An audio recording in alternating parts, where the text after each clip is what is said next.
All right, let's take a look at India. Title of this: Hinduism versus Buddhism. This is number 6 on the homework.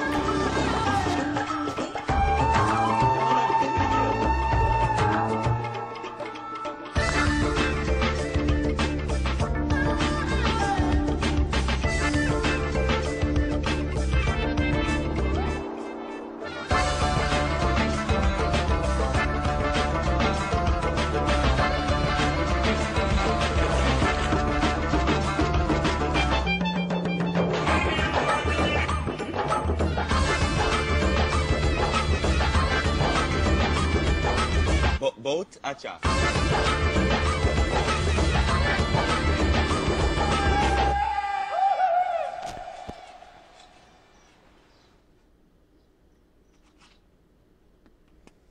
Okay, now India, like I said here, is going to, give birth to two of the world's um, most popular religions today: Hinduism and the universal Buddhism.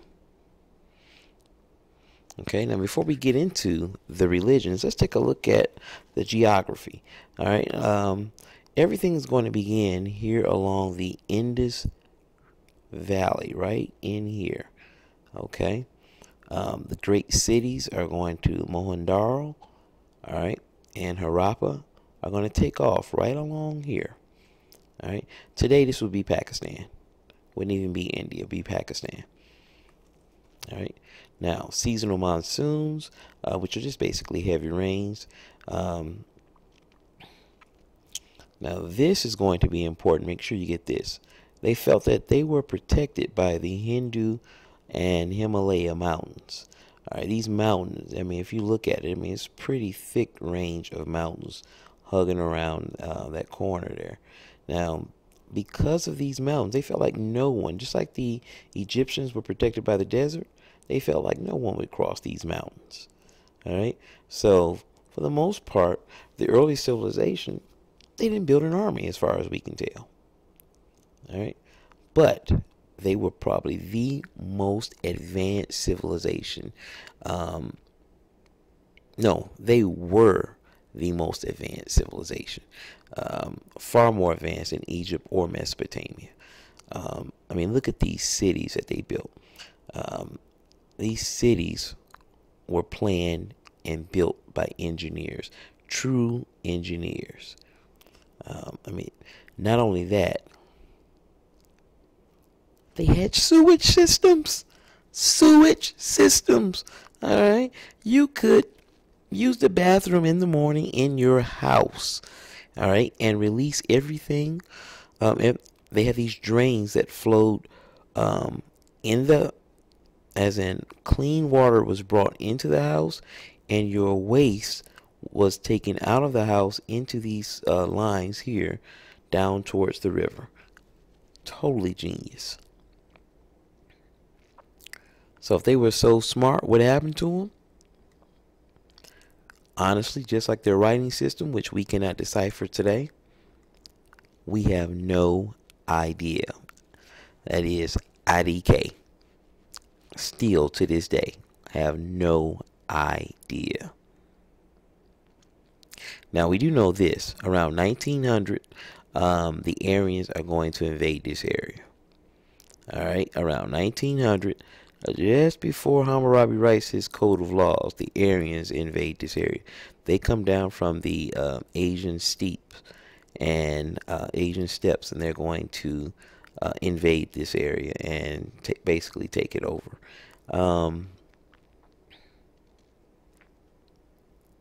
When they do, it's not certain whether or not the Harappan civilizations had already ended just prior to the arrival of the Aryans. All right, or did the Aryans literally wipe them out? We don't know. We don't know. But we do know this. The Aryans came through the mountains. Not across the rugged part of the mountain. They found this little pass that went through the mountains. And once they came through that pass, they had discovered what they thought was heaven. All right. Now, the Aryans were a pastoral group, like semi-nomadic. They still followed their animals around. In fact, the horses were extremely important to them. Um, yeah, you do need both of these. This and this is very important. All right. Now, they did not have a written language, the Aryans did. All right, so the Aryans are going to force the Dravidians, that's what we call the people who were there before, the Dravidians. They're going to force the darker skinned Dravidians to come up with a writing system for them, and what we come up with is something called Sanskrit. This is really an early idea of, an early example of cultural diffusion, okay, where the spoken language of the Aryans and the written language of the Dravidians, we're going to smash those two together, and we're going to come up with this something new called Sanskrit writing. All right, and the first thing they write are the Vedas.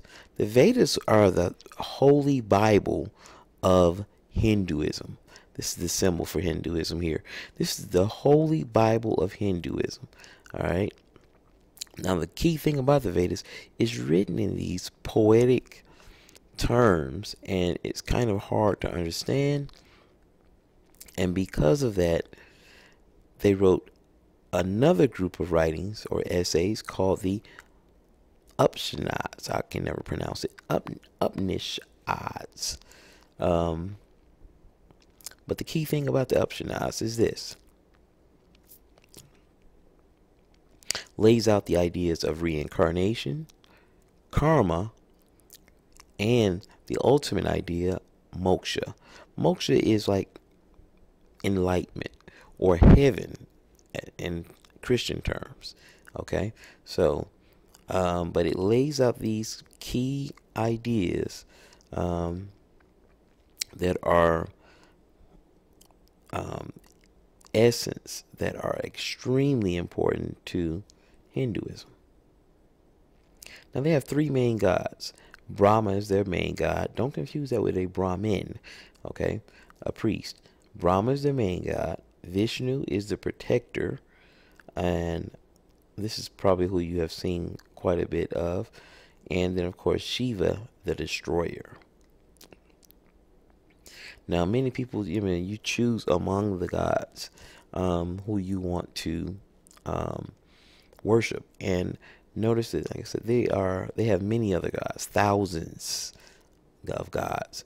All right, and this is why they are polytheistic. Now, the big thing that the Aryans bring to the system is a social system called the caste system. Now, the caste system worked like this. It divided people up into certain sections of society.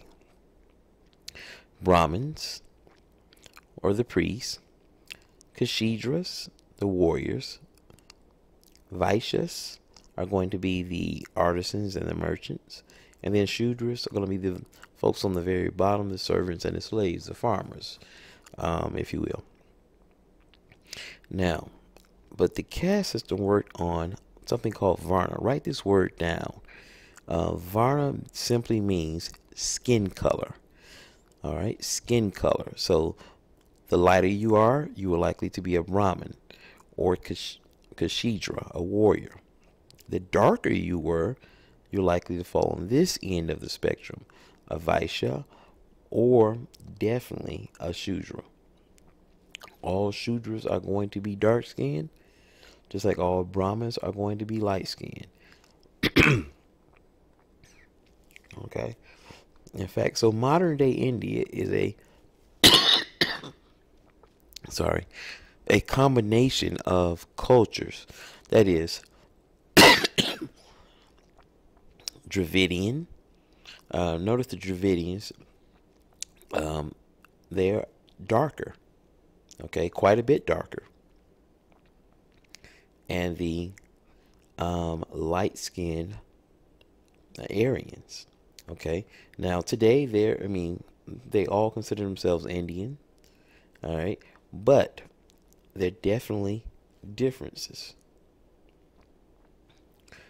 differences that they make, and it's within the caste system. All right, so if you would do me the favor of answering this one question. All right, how does the belief in karma and reincarnation strengthen the caste system? So how do these two ideas work together to make this stronger? Now, Hinduism is the only religion. The other religion is Buddhism. Okay, so that was Hinduism. Here's Buddhism. Let's go to the thought bubble. So there was this prince, Siddhartha Gautama, whose father kept him locked away in a palace because a prophecy foretold that the family would lose the kingdom if he ever left. But as house arrests go, this was a good one. Siddhartha had great food, great entertainment, a hot cousin for a wife, etc., but he suspected that there was more to life. So he snuck out of the palace a few times. On these travels, he encountered an old man, a sick man, and finally, a corpse. Having realized the ubiquity of suffering, Siddhartha left the palace, renounced the crown, and sought out the holiest men to try to find how it could be possible that life would come to such a terrible end. Eventually, Gautama became an ascetic, fasting and meditating for days at a time, hoping to find enlightenment. And finally, after meditating for about a month under a tree, it came to him. Nirvana. No, not that one. Yes, that one. He finally understood the meaning of life and began teaching it to people who would become his disciples. He had become the Buddha, which means teacher, and he taught the Four Noble Truths, which are: 1, all life is suffering; 2, the source of suffering is desire, not just sexual desire, but all wanting of stuff and prestige; 3, to stop suffering, you must rid yourself of desire. This sounds simple enough, but if you've ever been dumped by someone, you know that it is not that easy to just stop desiring. 4, so how do you do it? By following the Eightfold Path, which, as you may suspect, is a set of 8 prescriptions on how to live that we don't have time to talk about because, oh, wait! All right, so you get the idea. All right, Siddhartha, all right, founds a new religion. So he leaves Hinduism. He leaves his Hindu past as a Brahmin. So he was at the top of the ladder, and he's going to leave that all behind and start a new religion called Buddhism. All right. Now, the goal of Buddhism, nirvana. Nirvana is just like or very similar to moksha. All right. So it's enlightenment. All right. But for Buddhists, the word is nirvana. All right. You just need you to remember that. Other key thing here is that there is no God. All right.